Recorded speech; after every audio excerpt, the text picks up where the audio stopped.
to kick us off, my name's Laura Frederick, and I'm the founder and CEO of How to Contract. And we're a practical contract training platform. And so a lot of our mission is to bring practical training to lawyers and professionals who work with contracts. And what we've been doing more and more of is focusing on SaaS contracts and trying to really bring a lot of training to that subject. And so for today, we're starting a new training series called SaaS Contracts in the Real World. And our goal is going to be to really help you understand what the market is when it comes to SaaS contracts. So let me kick off by starting with our two speakers. Shahed, Kader, would you want to kick off with your introduction? Sure. Hi, everybody. I'm Shahed Kader. This is my second webinar with Laura. Thank you so much for joining. My practice is Kader Law. We focus on commercial transactions, product counsel, and data privacy law for software companies of all sizes, from early stage to publicly traded. I'm really excited to be here. Awesome. I'm so glad you could come. And you did such a great job in the last webinar we had. I thought your insights were so on point and useful. So I'm so glad you could come back. And joining us today is also John Sorenson, who is, why don't you kick off your introduction, John? Sure. Nice to meet everyone. Sorry for the hoarse voice. I am Director of Commercial Legal and Compliance at Grafana Labs, which is a pre-IPO data visualization software company. I've worked at a law firm, at a public company, and most recently in this role at a pre-IPO enterprise software company. And so really excited to have the chat. I think it'll be time well spent. Awesome. I see there's a question about CLE. This training session is not designed to be CLE certified or in any way.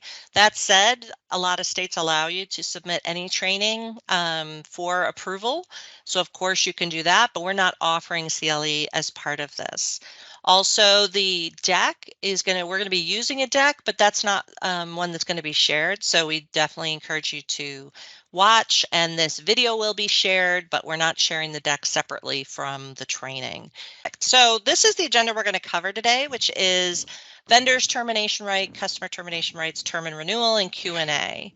We're going to be using TermScout data, and TermScout is a company that is the market data expert when it comes to contracts, that they have thousands of contracts, they analyze them, they categorize, and are able to use that data to help customers understand their contracts, both at a systematic level and at an individual contract level. So they've been so generous and gave us some data about what they have in terms of term and termination in IT contracts. So thanks to TermScout for that. So we're going to kick off, and mostly Shahed and John are going to have the discussion because they're really the experts on this subject and really talking about big picture about term and termination. So John, Shahed, what are your opening thoughts on the subject and what people need to be thinking about? Yes, I don't know, Shahed, I'll throw some thoughts out there. I think the first things first is you need to take a look at the industry, the product, and the functionality you're doing the deal within. Context is key.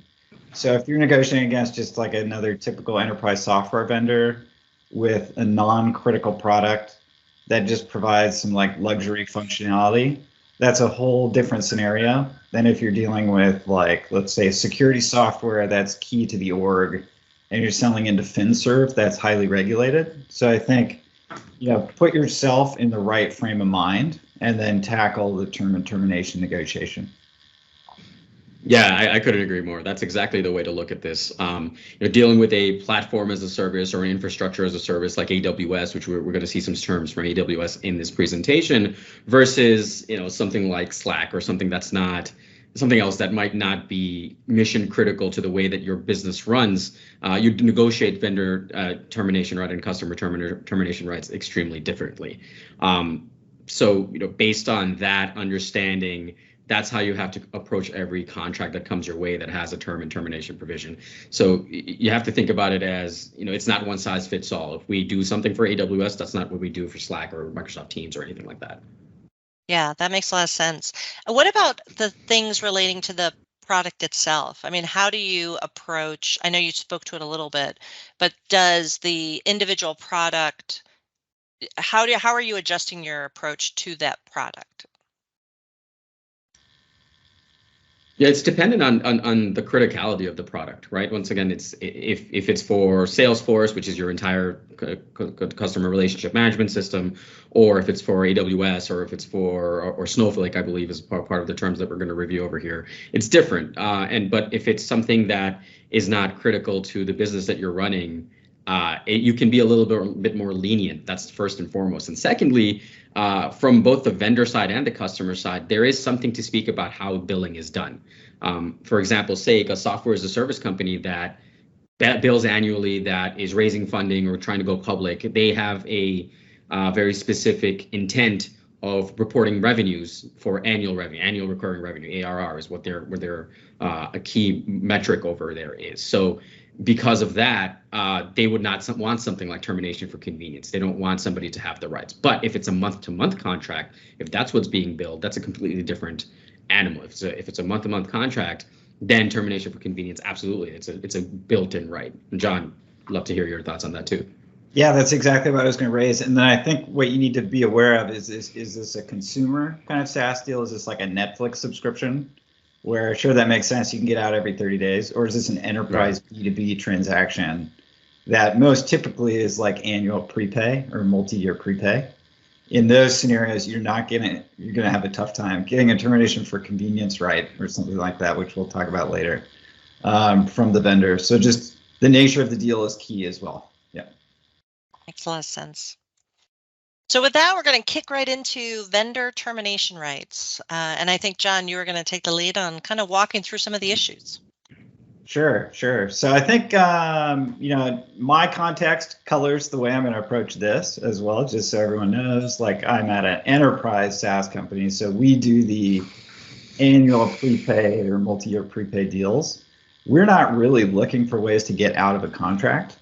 That said, like there are a few provisions that we're incredibly concerned about. So first and foremost is protection of our IP.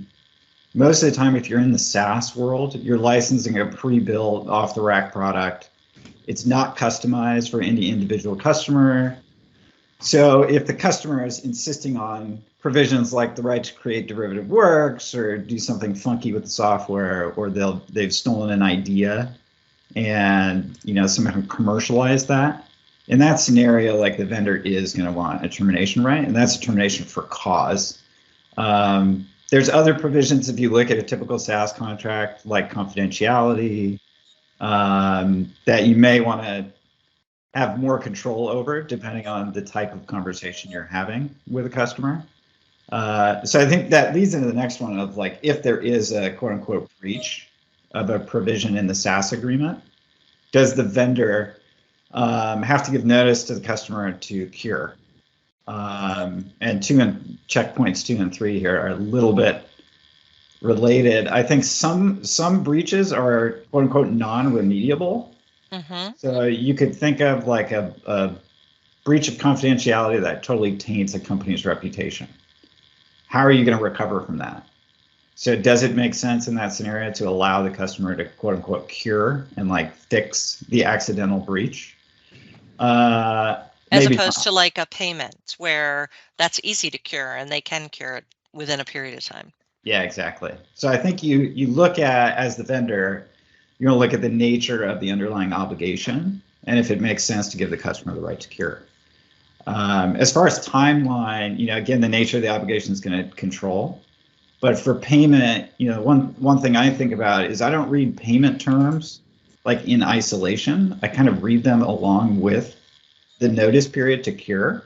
Mm-hmm. So if you're a vendor attorney and you're giving net 30 payment terms, but there's also a net 30 cure period, your potential max exposure is net 60. So you need to kind of look at these things in total context. There are, unfortunately, and I think we're going to see it with kind of the economic headwinds ahead of customers not paying on time. So I think it's worth it to be mindful of the cure period, especially in connection with non-payment. Yeah. I don't know, Shahed, if you have anything to add there. Yeah, so absolutely, thank you. And I completely agree with everything you're saying over there. I also want to add that, for breach of agreement, including use, I would include a very specific provisions around, number one, like use restrictions, right? Most software as a service agreements in terms of service or terms of use, and if you have a acceptable use policy, there are specific rules about how you can use the product and how you cannot use the product. So a cause would be a breach of contract, but specifically call out these use restrictions, our terms of service, or our acceptable use policy. Generally, enterprise customers will request a period to cure on top of that as well if there is a violation of something like that. Then, of course, as John mentioned, for non-payment and of undisputed fees, and that key part over there is undisputed fees, right? So there are some instances where a customer will have a disputed fee, and that's a point of negotiation. If the language is not there that specifically calls out undisputed fees versus fees in general, there's a big difference over there. If you're disputing, we only use 60 seats instead of 30 seats. We only use 45 instead of 70, whatever it is, however it is you're selling the product or purchasing the product, there's a different meaning between undisputed and disputed fees. So you want to make sure that you understand what that means and what that difference is. And of course, a separate provision would be for insolvency or bankruptcy, right? If one of the companies go out of business, you can't provide the service, or you can't provide the service. So there has to be, that technically is considered a cause. It's usually a separate provision in your termination, but it's a cause because the business is out of business. So yeah, that's great. I'll throw one more out there that's probably less well known. It might come up again in suspension. But if you're a vendor attorney and you have like an order form process or a quote and PO process in order to book your deals, I've seen, and you may take a look at our contract, which has it in there, is a right to either suspend or terminate for cause if the customer is really dragging their heels on issuing a PO or signing the order form. So that like a timeout provision, extending like free usage rights to this customer from their agreed upon start date, but it can't get paid because the customer's not issuing the PO. So there may be some timeline to issue a PO that gives right to termination for cause. Yeah, I've seen provisions where it's kind of a timeout provision, meaning like if within 60 days of execution of the main master services agreement that connect to a statement of work or an order form, if nothing's executed, then this agreement is going to terminate. So I have seen that as well, and that's an excellent point. Right.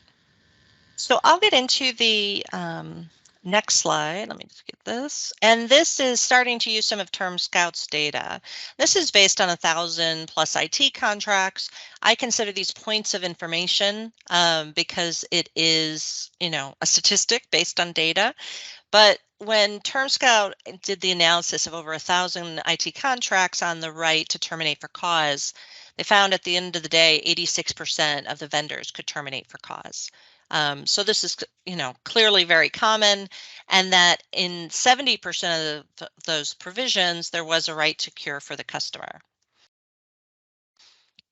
So now let's get into this provision, and we're not going to go into great detail. We're not going to read the whole thing online. We're not going to talk about every word, but I think we wanted to just touch on some of the points that are raised. You can find this provision online. If you look up AWS customer agreement, it's available to anybody. So Shahed or John, what are some things that pop out at you in the highlighted language? Yeah, I think Shahed, I'll go first and then see if you can add to it. If you look at this provision, you'll notice there's no non-remediable immediate termination right, if I'm reading this correctly. It looks like all breaches are subject to a 30-day cure period. Yeah. So and I think that's working with the suspension. And maybe the way that AWS is handling it is instead of like terminate and remediation, it's suspend. And then if you don't fix it on the suspension, they'll terminate, is what I'm guessing. Yeah, exactly. So I think it's a mutual right. So the customer can terminate and the vendor can terminate, but it's subject to a 30-day cure period. And then you'll see, and this this is just AWS. Like most of your agreements with AWS will be quite the experience to negotiate if you've ever worked with them. They have all the leverage. They can terminate for whatever it looks like. They have the right to suspend. If a third-party partner of theirs that's integral to the offering somehow like terminates their relationship, they can terminate on the customer. and for any reason, like to comply with law or requests of governmental entities, whatever that means, they can get out of the contract. So this to me is an incredible strong arm vendor position. I would never ask for this from a customer. Like, this just doesn't make sense to me. But AWS is huge. They do a lot more month-to-month deals than my company does. So some of this may make sense. And they're kind of the platform as a service, software as a service hybrid. So some of these third-party partner relationships they have may be super key to the offering. And if those extinguish, then they can't provide the offering. So it's a little bit different than my seat at the table, but this to me just reeks of like leverage by the vendor. Yeah, that's the key word over there, leverage, right? So, and whoever's negotiating contracts on this webinar, if you're working with a large organization like AWS, Google, AstraZeneca, Kaiser Permanente, they'll have termination, or they'll request termination provisions like this for any software that they might be providing. It's strong. This is not going to be your everyday use case for a standard software as a service company, which a vast majority are mid-sized companies that are just trying to get the deal done and get the revenue in the system, right? But this is an extremely strong termination for cause, because the right to terminate if a third party that they utilize terminates their agreement is just broad. And so it's troubling because of the fact that a lot of people rely on AWS for their hosting, right? So the entire system is based on AWS. Their entire software is deployed on AWS. So that's troubling, but at the same time, what can you do, and what are some negotiation tactics when it comes to something like this? I unfortunately, it's unlikely that they'll budge in some of these provisions. All you can do is try to figure out how to minimize the damage should this come into place. Have some backups in place from a functionality standpoint, from a company standpoint, or an internal standpoint. Yeah, go ahead, Laura. Yeah. Oh, I was just going to say, I think that comment about the mitigation and what our role is as the lawyer or the contract negotiator. And it's not always to get the perfect provisions, because when you don't have the leverage, you're going to have to deal with these super crappy language.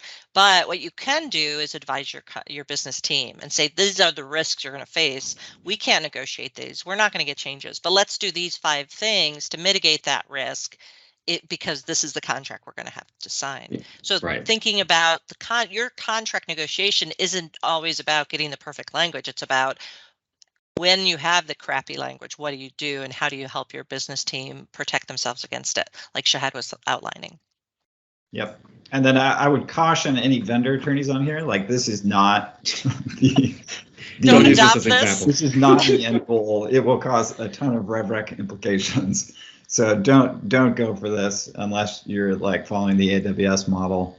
And then, not to get into language like too much, but I think when you're up against these huge companies, you're not going to have the leverage to essentially rip and replace with your form. So you need to kind of operate within their framework. And so if we just took like C, I think subsection C2, it says, in order to comply with the law or requests of governmental entities, that, I don't know why a vendor would do this, but that's a rev rec issue if you're selling an annual prepaid deal. The way to do this, to play within the AWS framework, is to say something like, in order to comply with a final binding order of a court or tribunal requiring the agreement be terminated. So you can like scope these things and still get to the spirit of what AWS is trying to cover, rather than like rip and replace, because you don't have any leverage. And the rip and replace won't work. Yeah. Clarifying language.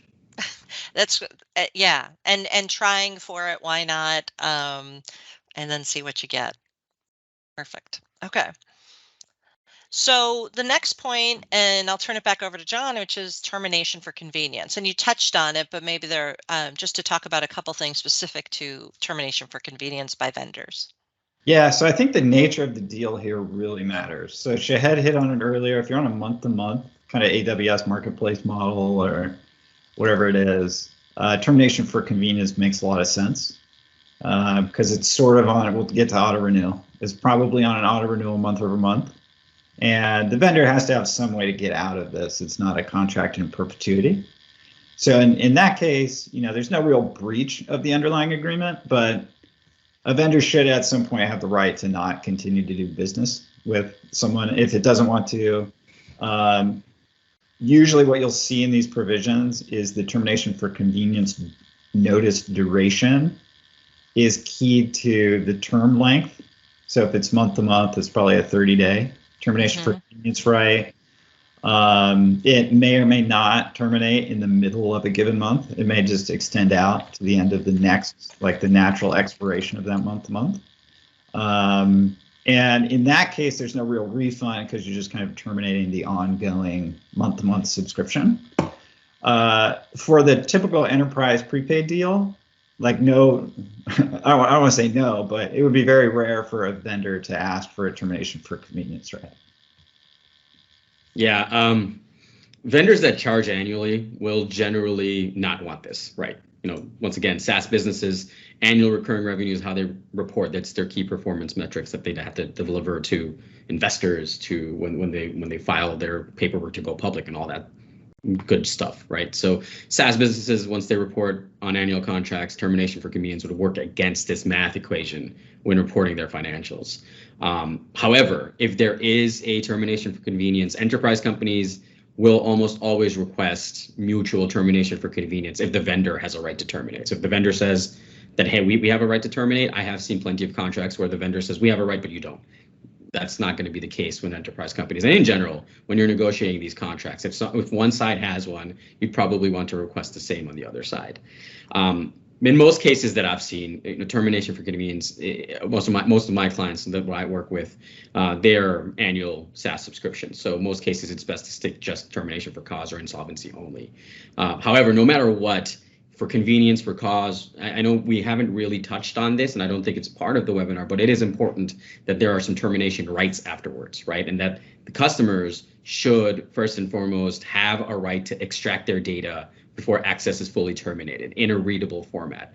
Some data privacy laws and regulations are going to require this of you regardless. But in general, if you may build that into the contract, it just saves you trouble and back and forth and red lines from either end, as a vendor or a customer. So talk about what are the termination rights. Do you get a prorated refund? If a vendor does have a termination for convenience right, then it will almost always be negotiated that a customer receives a prorated refund of amounts paid but not used. So if you spend $10,000 on an annual contract or $100,000 and you terminate for convenience 6 months in, you're going to expect a refund. And the same should apply to termination for cause. A prorated refund of unused amounts is what I've generally recommend and seen and negotiated. John, I'd love your thoughts on that too. Yeah, no, exactly. And then I think there's a key distinction to make here. We sort of just assume it because we do this all day, is termination for convenience to me means termination of a subscription term for convenience. If, and we're going to talk about this in a minute, but if there's no active order and there's just a separate underlying like final commercial license agreement in place, then you'll see a quote unquote termination for convenience, right? Oftentimes that's mutual. Right. This is like either party can terminate the agreement at any time if there's no active order. That's less of an issue. I think this is really keyed towards if there's an active term, does the vendor get the right to terminate for convenience? That's right. Excellent point. Excellent Great point. So let's look at some of the data that comes out of TermScout. So when they looked at how many vendors had the right to terminate for convenience, they had 25% had the right to terminate for convenience. And I think this probably reflects those kinds of deals where there's a fixed term, an annual or month to month, that allow, that people are, the individual terms are smaller in a month to month, so they just naturally expire as opposed to terminating mid-month. And that may account for why this is a smaller number. And so let's look at this language. I mean, there's nothing really controversial about it, but it does, the bolded language goes to what you were talking about, John, about the, the giving you that notice and how much notice you're getting and how that works. Yeah, so I think you'd probably want to add, if you're the customer here, to Shahed's point, a pro rata refund, because this does not have language that's kind of keying it to a natural expiration of the subscription term. Right. And so, you could argue inequity. If you got there, you're entitled to a refund, but it's a lot more helpful if you have it spelled out in the contract that the customer would be eligible to a pro rata refund after such effective date of such termination in there. Agreed. The good thing about this provision, it's mutual, right? So nothing to negotiate there. However, it's like it's ambiguous about how long the notice is that you're supposed to give AWS, which could work out in your favor if you're a customer. But at the same time, you would want to get some clarity on that, because what you don't want is want to cancel for June because that's what your budget allows for. But now you have to go into July because it was ambiguous on that language. So get clarifying information. When you see something that's ambiguous about what the notice period is for your right to terminate as the buyer versus the vendor, you want some clarity as to what exactly that notice period should be. Yeah, no, that's a great point. So the last part we're going to talk about the vendor right to terminate is the vendor right to suspend services. And this, and I think, John, we were talking about it before the session started, about suspension isn't something, is a critical right. And you spoke to the importance of that for some vendors in some cases. Yeah, so I'm going to blow everyone's mind back to law school. If we think of, I know the UCC doesn't apply, but if we think back to UCC 2609, I think that's where this concept comes from. And for those of us who don't remember UCC 2609, or people who, we have a lot of people outside the US, and so they maybe even a little bit broader context. It's a US law, Uniform Commercial Code, does not apply to SaaS. Someone can debate me on that if you want. But basically what it says is if the vendor or the customer, but typically the vendor, is unsure about the customer's ability to perform, i.e. like payment, then the vendor can write the customer and say, hey, I think you're like having trouble. I don't know if it's insolvency or cash flow issues or whatever. I don't think you're going to be able to pay me. I need adequate assurances of performance that you're going to pay me. And if the customer can't do that, then you can quote unquote accelerate the breach and put them in immediate breach. So I follow that concept. I don't go that legal here, but with non-payment, I just kind of adopt that approach of if a customer is dragging their feet on payment, I need to have some sort of a quicker suspension rate. So if I've given them, net 30 and it's 35 days, I should arguably have the right to suspend. I'm not going to totally turn them off and terminate and blow up the instance, but I need to get paid at some point. So rather than terminate for cause, I'm going to suspend services so they can't access the services until they make payment. And then once they make payment, I'm just going to flip the switch back on and allow the customer to begin using. So it's kind of like a pre-termination for cause suspension play. Yeah. And vendor suspension rights, excellent point on the payment side of things. I want to talk a little bit more about very specifically software companies and software as a service companies, why suspension rights are very, very important to them because of core functions of the company itself. Especially companies, especially SaaS services that hold a lot of liability, like a hosting platform, like AWS, a platform as a service or something along those lines, even Salesforce, video companies like Vimeo, whatever it is. Suspension rights in general, they should retain the right to suspend a customer's account without necessarily terminating it if they notice specific things. First, they notice suspicious activity from the account. That's something that should be continuously monitored, usually by vendors. B, if they suspect an imminent data breach or a security threat from the customer's accounts, if they notice suspicious logins from somewhere that people are not usually logging in from. C, if they detect a violation of their acceptable use policy, terms of service, or use restrictions.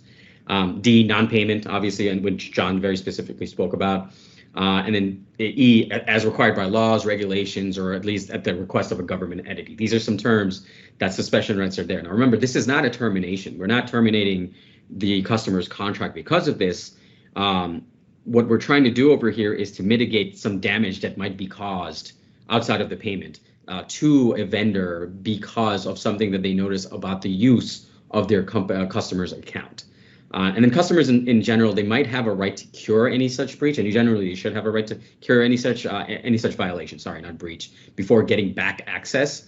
But you can negotiate whether a customer should receive like a partial refund if they're not at fault or for something like that. But in general, those suspension rights are very important. However, if a customer is not able to cure that violation or cure that perspective or potential reason for a suspension, then a termination right would come in, and that's a termination for breach or termination for cause.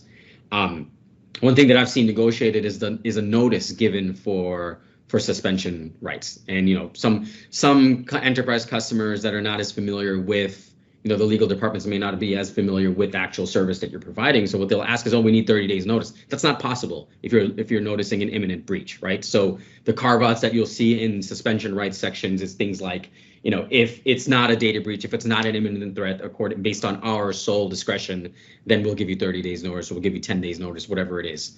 But that's part of the reason why suspension rights are so important, because ultimately any of those things, suspicious activity, imminent data breach, security threat, that affects the vendor very directly, and they want to solve for that. They want to mitigate that as soon as possible, especially if they're monitoring for it.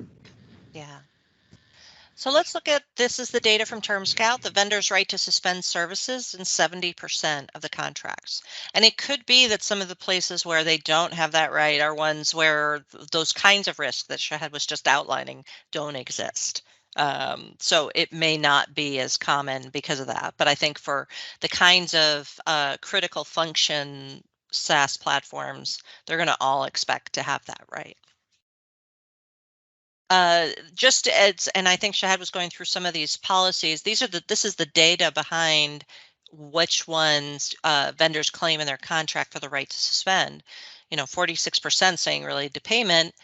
I thought it was interesting, the 5% relating to IP infringement. And my guess is that one was for, because really that's a termination as opposed to a suspension. And so that's why they don't do it. And then the 14% at their discretion, which is always scary to me. Right. Yeah. Which, I'd rather line that out. Yeah. I would just say this all depends on leverage. Like, suspension is a really nice thing to have as a vendor. Yeah.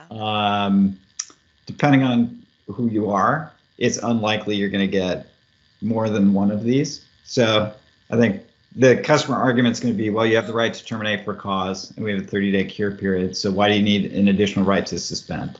Yeah. Now, Shahed was really spot on about like imminent threats. Like, that's a really good talk track. But just know you may not get all of these as the vendor. Exactly.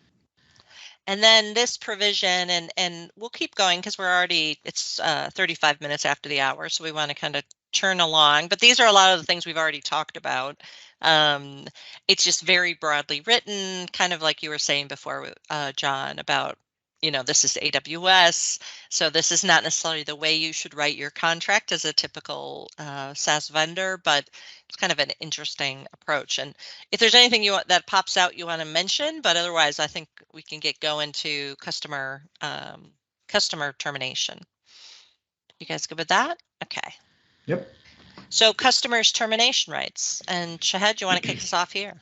Sure. So customer termination rights. Can you guys hear me? Sorry, I go on mute sometimes. Yeah. Customer termination rights. So for what reasons can the customer terminate? When is the customer eligible for a refund? Or a couple of the topics that we're going to talk about over here. So in general, what I've seen or what I've heard or what I've read and reviewed, customer termination should be for cause, including breaches of warranties, breach of agreement, and insolvency based on what the vendor is doing. Vendors generally do not want to have customers have the right or give customers the right to have termination for convenience. Unless it's a SaaS product. Once again, it offers a monthly subscription. It's a completely different kind of offer. But it's something that very rarely will a customer get to negotiate with any SaaS provider, no matter what it is, especially if it's an annual subscription that we want customer termination for convenience. It just fundamentally goes against their model and how they report. And then on top of that, a customer can be eligible for a refund if a vendor breach causes a determination for cause. And we discussed this a little bit on the last subject. If there's a termination for cause, it's because of something the vendor did. Prorated refund is generally the standard, what's requested and what's accepted, no matter the size of company, which is something that's pleasing to see. And a lot of companies are not going to hold your money hostage if they're not able to provide services for you. And John, I'd love your thoughts on this as well. Yeah, this is an easy give. So I think with one caveat, as a vendor attorney, I just love to see how customers define termination for cause because there's usually a few in there that are not termination for cause. Like, so don't what are your favorite ones that are not termination for cause that you take out as the vendor? In customers' discretion, they think the product might have a material adverse impact on their environment. Yep. So what the hell does that even mean? That's a broad right now. Why does the customer have the unilateral right to make that determination? That jacks up RevRec. Like, how are you supposed to analyze collectability of that deal? Like, there will be regulatory issues. There's all kinds of things that customers will throw into the termination for cause heading. Yeah. So don't let the heading be your guide. Actually read the termination rights. But if it is a true termination for cause, yeah, like pro rata refund. I don't know why a vendor would hold that hostage. Yeah. Yeah. No, and I think you raise a great point on the RevRec. And if you see anything that's a little bit wacky, then the standard termination for cause, talk to your team to make sure that you don't have any RevRec issues before you approve any language. So in terms of the contracts, analyzing over 1,000 IT contracts, 70% of the termination of the customers had the right to terminate for cause, 42 had the right to terminate for convenience. And then in terms of the refund, these contracts had 38%. And again, this is across all SaaS contracts. Some of them could have been the month to month, so it might not have been as big of an issue. Here's a customer termination for cause provision. Again, kind of similar to what we were talking about. It looks like in this case, we've just got a failure to cure a material breach that is including the fees that goes for 30 days, cease operation like a bankruptcy, or cease operation or gets files for bankruptcy. So those are pretty straightforward. It probably that doesn't fall into your RevRec disaster zone that you were talking about, John. Yeah, and then I would just make one more drafting note. So pay attention. A lot of the way that customers do this is there's an effect of termination provision in like 7.3, 7.4. And they say in the event of any termination under this agreement, there's a pro rata refund. So if there's a termination for convenience in there, just make sure that is not subject to that pro rata refund. Yeah, this is that Snowflake has a fairly standard termination for their entire contract. Really is written in very plain English from what I've seen. So they have a fairly standard. So this is a decent example of what's acceptable and probably will cause minimal friction when it comes to actual negotiations. You want that, right? So when you're drafting your contracts for your customer, or when you're drafting your contracts for your vendor, or redlining, just try to make it plain and understandable, and don't sneak in sneaky terms unless you're really going to collect on it. Well, that's good advice generally. So let's hit term and renewal. We've got about 5 more minutes or so of the presentation before we get into Q&A. Unless we get there sooner, that's fine too. So which one of you want to cover kind of what you approach with term and renewal? John, I know you were talking about some of your hot button issues, so maybe you take the lead on this one. Yeah. So I think in SaaS, if it's an enterprise deal, most of the time there's a difference between the term of the main agreement, which I call the final commercial license agreement, and the subscription term. So if you're coming from a more traditional world where there's one agreement that has the term of the agreement that may auto-renew, just know that may not be like a direct fit. That's kind of a round peg square hole thing for SaaS, because there may be more than one order that may have a different subscription term, and not everything is co-termed back to the term of the main agreement. So you'll probably see in a lot of SaaS contracts, there's the term of the underlying agreement, and then there's another section that discusses subscription term, and that's okay. That's not something to push back on. That just means there could be more than one active subscription term at a time. Right. And then one of the issues, and it's highlighted in this slide, is the relationship between that notice of termination and renewal with the price adjustments. And as I was looking through a lot of different provisions, I kept seeing, automatic renewal, and we can adjust to the then current price at that time, which I just love. Yeah. So this is a fun topic right now. Automatic renewals are actually number one, they're going out of style, and number two, they're becoming illegal, right? There are several states that are passing laws about automatic renewal. Whether you're B2B or B2C, some people will try to read it as, oh, this only applies to B2C. That's not the case. It's B2B as well. But automatic renewals are not allowed unless you give plenty of notice. Hey, an automatic renewal is coming up. So you can build it into your contracts, but a provision to negotiate is when it comes to automatic renewal is definitely mentioned that, hey, you're going to notify us of said automatic renewal 60 days before it happens, so that we have a chance to kind of push back on it or decide whether we're going to do it or not.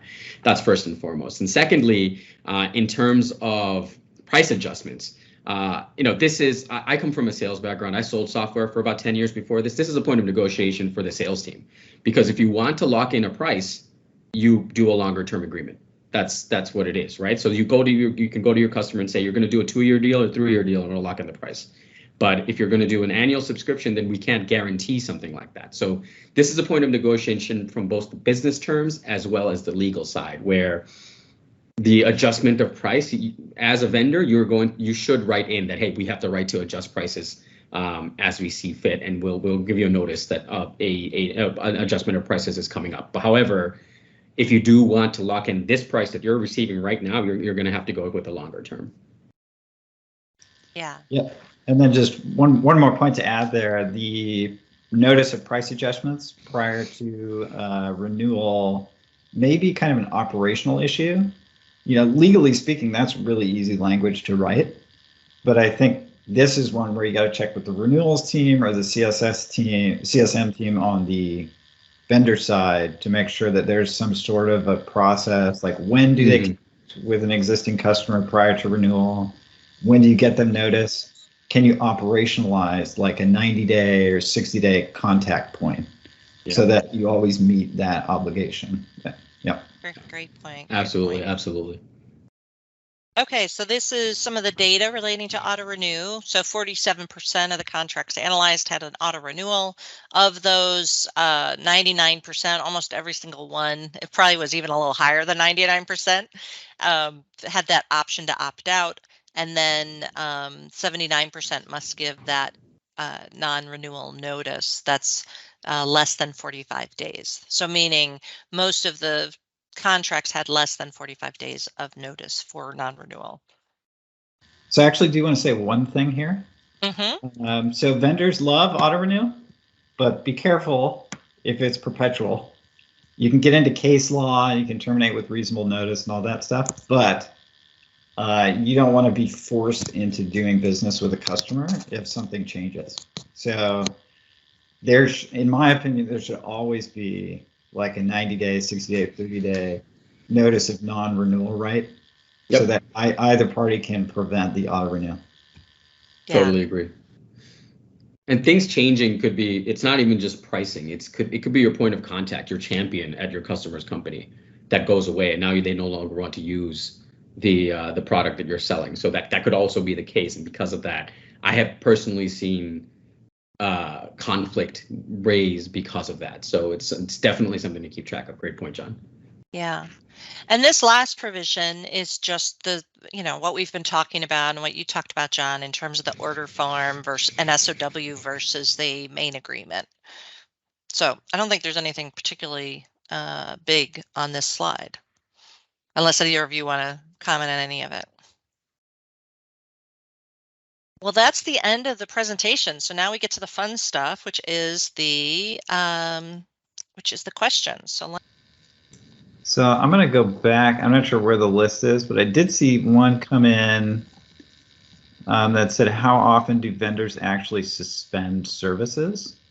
So I think that's a really good question. And context is key here, right? We're going into a difficult economic period. For me, in my role, it's really around payment. There could be some funny business on use of IP that you want to suspend for, but as far as suspension for non-payment, that can realistically happen. So that is on the table if there's a scenario where someone is really dragging their feet. It's not a hypothetical. It's a useful provision to have in the contract. Yeah, and same thing with suspension rights. How often do they happen? They happen relatively often, especially, I mean, if you're keeping up with the news, there are a lot of data breaches that are happening left, right, and center, and a lot of it comes from customer-related breaches. It's not even employee-related breaches, and so suspension rights are often activated because of a suspected data breach or fraudulent activity or something along those lines. So it's pretty common, and that's why it's important to have a very specific suspension rights section in any software as a service agreement or master services agreement, whatever you call it, when selling enterprise software. So I'm back. And so one of my questions is about having no leverage. Okay, so this is often, a lot of people have no leverage when they're negotiating these SaaS deals. If you're the customer, are there a couple top things that you try and get changed? Like if you had your choice of what you could change, where do you start? Because for example, people in a lot of other contracts might start it as at indemnity and limited liability, because in a typical services contract, that's going to be like a physical performance of services, consulting, things like that. That might be really important. Where do you start here? Like what do you find is most important from the customer side? And if you can answer that, I don't even know if there's an easy answer. I love that question. I always get that question from my COO at the end of the quarter when we're trying to close deals. He says, reduce your edits to 2 must-have things. Yes. So I think my kind of guy or woman. I don't know. It's often not. He's a great guy. I love him. Okay, good. Now, on the customer side, I think the first thing is to align with your business.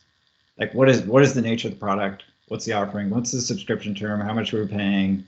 Yep. And then my first step as a lawyer is like respect the deal. I don't care what the deal is, but make sure we're in compliance. Hence the other piece of my title. So these days, I'm really interested in data flows and privacy compliance. So if there's any like European aspect, like we're looking at a data processing agreement and data security provisions, that's kind of where I immediately go.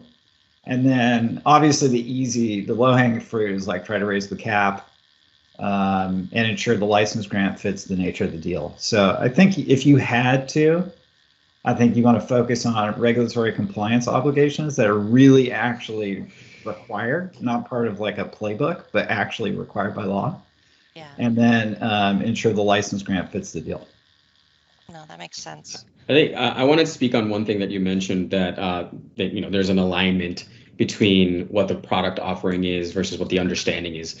More often than not, and more often than a lot of people would like to admit, legal receives the contract without a full understanding of what exactly it's being purchased. So sometimes I'll get some negotiations that say, oh, we're going to own the rights to the software, or this is a software licensing agreement, which is not. Software licensing agreement is for downloadable software.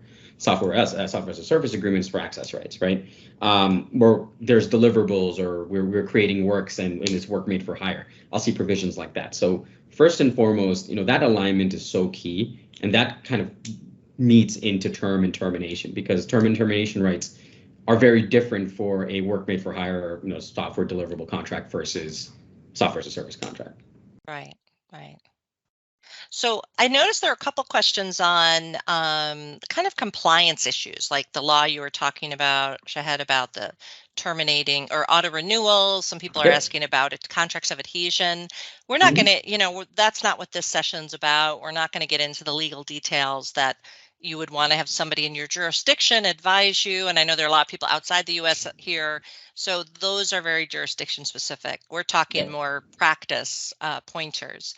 And so one other question, which I think is a great one, because some people are not that familiar, which is RevRec. And can you speak at a high level? Let's say somebody's watching, they haven't done a lot of commercial deals, they don't know about RevRec in the SaaS space. Are there some key points? And I know it's a big subject. We're actually at the Contracts Con, which is coming up in February. We have a whole session, which is, let's make our numbers, focused on RevRec and things like that, because it's so critical to what we do. But if you can speak at a high level about RevRec or issues people should know about in that space. Either one of you. Yeah, I'm going to start and I'll jump in after. Yeah, so like the really short answer is if PwC or KPMG audits your books, do you have a committed order for the term? That's the question. If the answer is yes, you don't have a RevRec issue. If the answer is maybe you might have a rev rec issue. So when you start getting it, like in my world, all orders are non-cancelable and non-refundable. Mm-hmm. If you start getting into allowing like termination for convenience, that means the customer can get out at any time. And if they get a refund, then that means that that order is not committed for the entire term. So you have a rev rec issue. What that does is your finance department then needs to change under GAAP how they actually quote unquote book a deal, and then how they recognize that revenue over the course of the term. That is super custom, and it's not aligned with the way that SaaS vendors report. And if they're public, it's not aligned with the way they forecast and give Wall Street numbers. So, which is illegal. Yeah. So I think the short of it is, the more secure you can make payment for the term, the better. If there are easy outs, then you might have a rev rec issue. Right. And so for those who don't know, rev rec is revenue recognition, right? So SaaS companies specifically, and I'll speak to SaaS companies, they recognize revenue, annual recurring revenue. That's how they report. And the question is, who is asking for this information? Their investors are asking for this information because most of them are venture backed. They're future round investors. So if there's a Series A and they're going to go for a Series B, they need to show that, hey, we have contracts in place, and we can say that we're going to get $3 million from XYZ Corporation over the course of the next 12 months, and we have them under contract. That needs to be reported for a company to invest in that company, for a venture capital firm to invest in your company. So because of that, it's important that the annual recurring revenue model, you don't allow things like termination for convenience, because as soon as the company terminates, that revenue is gone, and now your books are no longer accurate.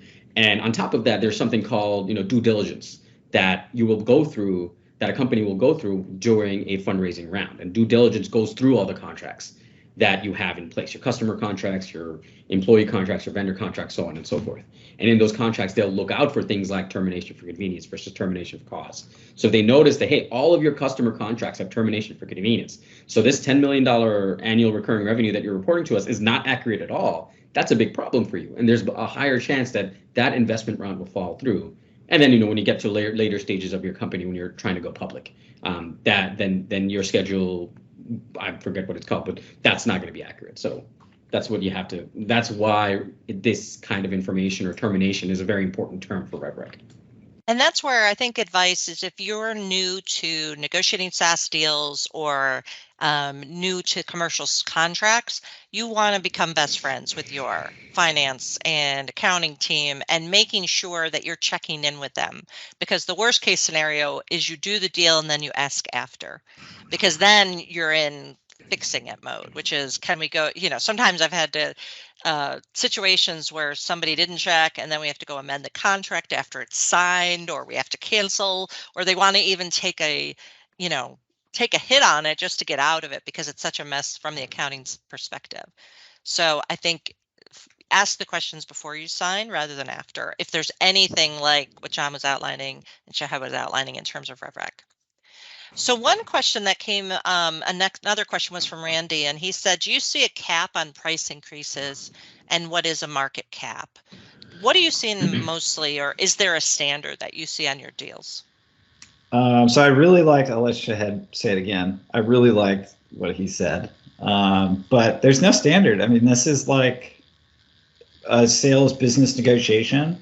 Mm-hmm. It depends who you're working against. If you're working against a huge FinServ entity, they're going to say price lock and MFN, which is like best pricing offered to anyone. So you're gonna see all kinds of things. A lot of customers won't even ask for it because they understand, like, if I want price protection, I'm just going to do a 3-year deal. So it kind of runs the board. If you're a procurement attorney, I do think like one way to solve it is to do a 3-year deal. So you essentially lock in pricing for 3 years. Yeah. And you can negotiate whether that's prepaid or paid annually. Mm-hmm. So it's locked, but I have not seen, to give some sort of industry knowledge, price locks in perpetuity. There may be some price protection at some percentage, but it's only going to be for a couple of years. It's not going to go forever. I've got nothing to add there. That's right. Yeah, no, and the other thing you can do is, and I talked before about mitigation. You've got the price point and the risk of them increasing it.